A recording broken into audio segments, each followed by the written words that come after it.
Mass Effect 2, you are Commander Shepard. The choices you make not only affect the story, but the entire gameplay experience. No two players will experience the same thing. Shepard always has tough decisions to make. We established that in Mass Effect 1, but in Mass Effect 2, the decisions he's making become even bigger, and they're starting to affect not just him, but all of humanity. Commander Shepard is, of course, a hard-bitten, ruthless individual. You're working too hard.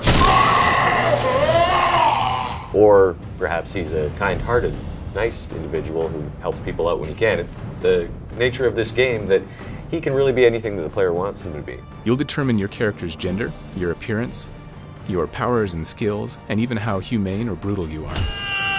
Well, the Paragon and Renegade system works very similarly in Mass Effect 2 as it did in the first game. When you make decisions, not only do they impact the game, but they'll impact the look of your character. It's actually your Paragon Renegade status that affects whether you're able to charm or intimidate somebody. Time to spill a little merc blood.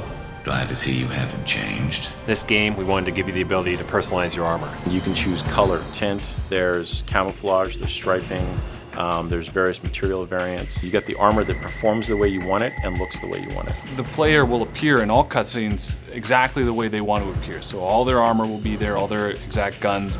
So that's really exciting because it helps to draw the player that much more into the cinematic experience because that is their character playing out that adventure. Well, I think everybody loved the idea that you could go off the beaten path of the story and explore the galaxy.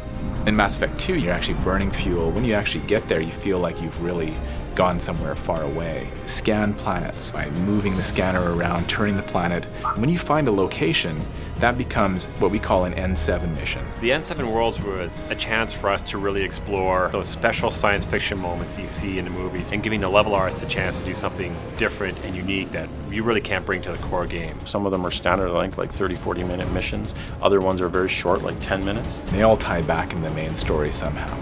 They relate to the Collectors, they may relate to the Reapers, ongoing stories with various mercenary groups, Cerberus. These things are all kind of woven through the expanded galaxy. They're optional. You don't have to go out and do these things. But because the idea of Mass Effect 2 is getting ready for a suicide mission, you want to make sure that you have all the upgrades that you need. Just because we can follow the Collectors doesn't mean we can take them out.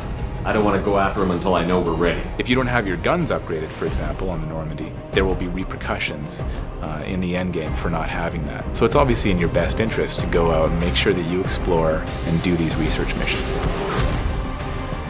Mass Effect 2 is your story.